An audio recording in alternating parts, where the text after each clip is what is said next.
जीव मात्र आत्म कल्याण कैसे होगा? ध्यान देना। तो जब यह प्रश्न शौनकादि ऋषियों ने सूत गोस्वामी से किया था, तब जीव मात्र आत्म कल्याण कैसे होगा? सबै पुरुष परो धर्मो जतो भक्ति अदक्षरे अहेतु की अप्रतिहता जयात्मासु प्रसिद्धति। तो स्वामी पाद ने कहा कि हे शौनकादि ऋषियों, जीव मात्र आत्म कल्याण केवल भगवान के चरण में भक्ति करने से ही होता है। ध्यान देना। कैसे भक्ति? ना सवै पुरुषो परो धर्मो जतो भक्ति अध्यक्ष अध्यक्ष भगवान के चरण में भक्ति करना। कैसे भक्ति करना? अहेतु की और अप्रतिहता। कैसे भक्ति? अहेतु की और अप्रतिहता। अहेतु की भक्ति मतलब किसी भी मन, जो हम भगवान का पूजा अर्चन सेवा करते हैं, भगवान का भजन कर रहे हैं, तो भगवान के प्रति हमारा किसी प्रकार भी मांग, इच्छा, आकांक्षा, चाहत नहीं होना चाहिए। किसी भी भौतिक जगत से लेके किसी प्रकार भी ऐश्वर्य का चाहत, इच्छा होना नहीं चाहिए। जो गोपिया ने एक बात कहा है कि अशुल्क दासी का, बिना मोल के दासी है हम, अहेतु की, जिसमें किसी प्रकार भी हेतु नहीं है, आवश्यकता नहीं है, आकांक्षा नहीं है। जो भक्ति में वो अहेतु की भक्ति है। परंतु लोग कहते हैं हम भक्ति कर रहे हैं और भगवान के पास जाके विभिन्न प्रकार के वस्तु मांग रहे हैं। जो भक्ति में किसी प्रकार की भगवान के प्रति मांग, चाहत, आकांक्षा, इच्छा नहीं होती, वो भक्ति अहेतु की भक्ति है। न धनं न जनं न सुंदरी कवितांग बा जगदीश कामये मम जन्मनि जन्मनीश्वरी भगवता भक्ति अहेतु की। श्रीमंत चैतन्य महाप्रभु ने यह शिक्षा दिया कि न धनं न जनं न सुंदरी कवितांग बा जगदीश कामये। मुझे कुछ भी आवश्यकता नहीं है। न धनं, ना तो धन का आवश्यकता है, न जनन, न किसी जन समुदाय का आवश्यकता है, न सुंदरी कवितांग बा जगदीश काम है। हर जीवों, हर व्यक्ति जो एक कामना करते हैं कि सुंदरी एक स्त्री मिल जाए, वो भी मुझे आवश्यकता नहीं है। न धनन न जनन न सुंदरी कवितांग बा जगदीश काम है मम जन्मनि जन्मनीश्वरी भगवता भक्ति अहेतु की। बस केवल मुझे भगवान का भक्ति चाहिए। ध्यान देना। तो अहेतु की भक्ति, जिस भक्ति में किसी प्रकार की आकांक्षा, इच्छा, आवश्यकता, कामना नहीं होता। भक्त कुछ नहीं चाहता है, बस भक्त चाहता है कि मैं आपका दास हूं। इस बात को कपिल भगवान ने देवहूति माता से कहा है कि माँ, जो मेरा प्रकृति में जो अनन्य भक्त हैं, जो निष्कामी भक्त हैं, जो निर्गुण भक्त हैं, वो किसी प्रकार कुछ भी कामना नहीं करते हैं। सालोक्य शास्त्री सामीप्य सारोप्य एकत्वमप्युत दीयमानं न गृह्णन्ति बिना मत सेवनं जनः। मेरे सेवा के व्यतीत मेरा भक्त और कुछ भी कामना नहीं करते, नहीं रखते।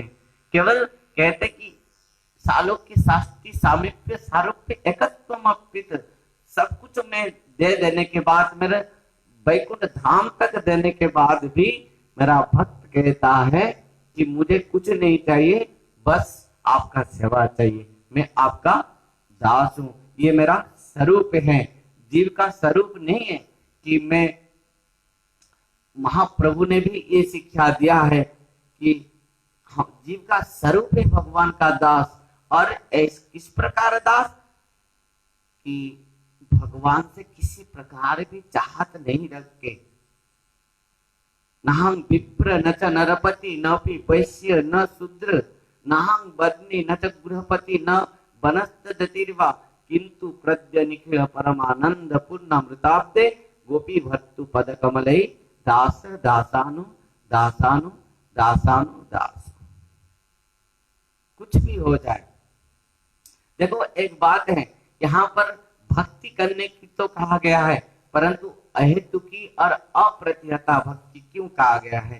क्योंकि जिस भक्ति में कामनाएं हैं, वासनाएं हैं, इंद्रिय तृप्ति की बात है, अपना मन और इंद्रियां तृप्ति के लिए हम कुछ चाहत रखते हैं भगवान से, तो वो भक्ति भक्ति नहीं होती। ध्यान देना।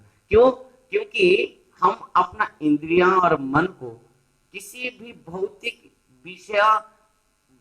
विषय वासना में, कामनाओं में उनको संतुष्ट नहीं कर सकते।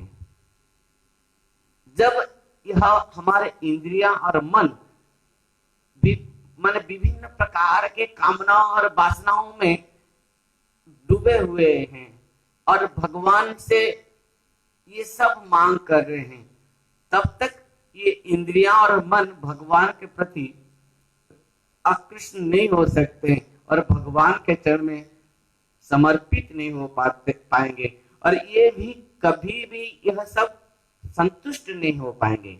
एक सुंदर छोटी सी बात मैं कहूंगा कि एक राजा एक बकरी रखा था। एक राजा ने बकरी रखा था।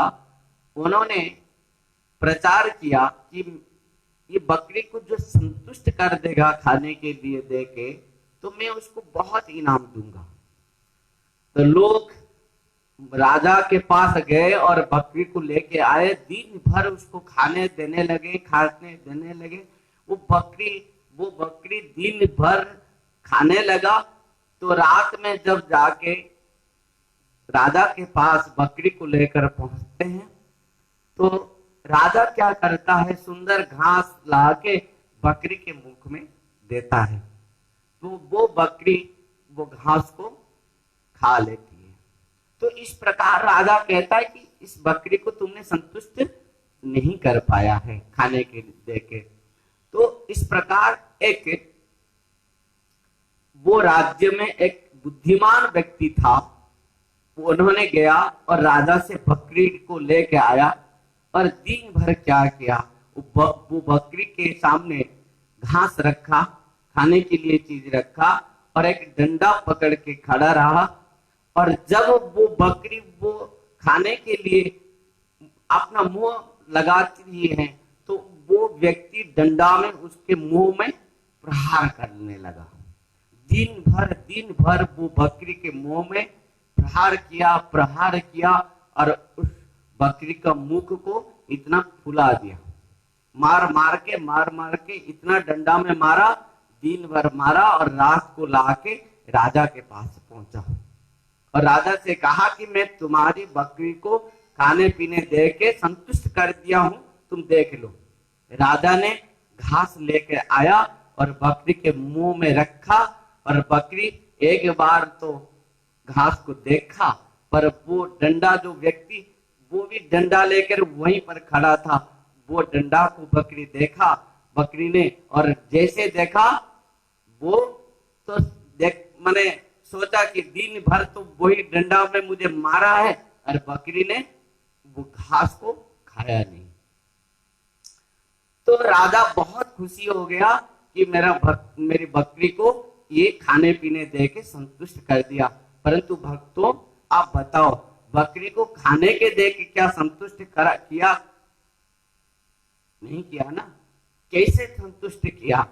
डंडा में मार मार के, डंडा में मार मार के, उसी प्रकार हमारे इंद्रियां और मन है, यह इंद्रियां और मन विषयासक्त होकर विभिन्न प्रकार के संसार के भौतिक जगत के विषयों में दौड़ रहे हैं भोग करने के लिए इंद्रियां सब।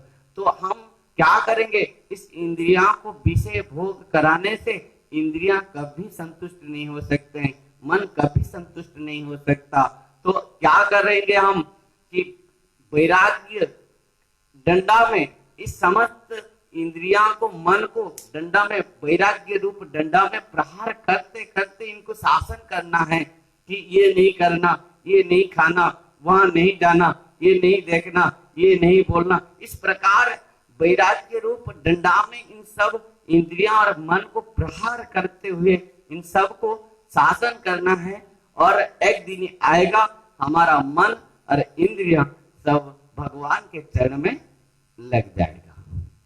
ऐसे ही मन और इंद्रियां को हम जीत सकते हैं, शासन कर सकते हैं, कंट्रोल करके भगवान के चरण में जब लगा देंगे, जंग लब्ध्वा चापरं लाभं मन्यते नाधिकं ततः जस्मिन् स्थितेन दुःखेन गुरुणापि विचल्यते। जिस वस्तु को पाने के बाद और कुछ पाने की इच्छा नहीं रह जाता है, वो एकमात्र भगवान है। जिस चीज को जहां पर पहुंचने के बाद और जाने की कुछ स्थान नहीं रह जाता है, वो भगवान का धाम है। अहेतु की भक्ति और अप्रतिहता भक्ति, ध्यान देना, अप्रतिहता मतलब कभी भी जो भक्ति में शेष नहीं होता, जो वो भक्ति कभी खत्म नहीं होना चाहिए, वो भक्ति है अप्रतिहता भक्ति। लोग अपना स्वार्थ के लिए भगवान के पास जाते हैं और कुछ समय के लिए भक्ति करते हैं, कहते हैं कि मैं बहुत भक्ति करता हूं। जब अपना कामनाएं पूर्ण हो जाता है तब भक्ति सब छोड़ देते, भगवान को माने जाके पूजा करना, अर्चन करना, ध्यान करना, जपा करना, ये सब छोड़ देते हैं, कथा श्रवण करना ये सब छोड़ देते हैं। परंतु ये भक्ति नहीं है, ये तो स्वार्थ के लिए, कुछ कामनाएं वासनाएं स्वार्थ के लिए तो भक्ति कर रहा था। तो अप्रतिहता जो भक्ति है, यह भक्ति किसी भी अवस्था में, किसी भी परिस्थिति में यह भक्ति समाप्त नहीं होती है, ध्यान देना। इसके लिए श्रीमद् चैतन्य महाप्रभु ने कहा है कि आश्लेष्यवा पादरतं पिनष्टुमा मदस्य मर्माहतं करतुवा जथा तथा वा विदधातलं पटो मत प्राणनाथस्तु सएवना परः।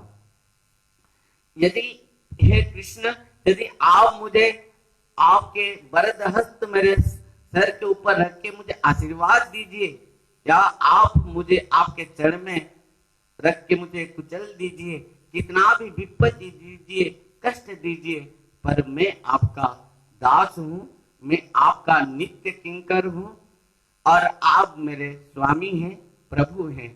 मैं कभी भी आपको नहीं छोड़ सकता, आपके चरण को मैं नहीं छोड़ सकता। इसी प्रकार आप अहेतु की और अप्रतिहता भक्ति के द्वारा जीव का आत्म कल्याण हो सकता है। जीव मात्र आत्म कल्याण केवल भगवान के चरण में अहेतु की और अप्रतिहता भक्ति के द्वारा ही संभव है। हरे कृष्ण, राधे राधे, हरि बोल।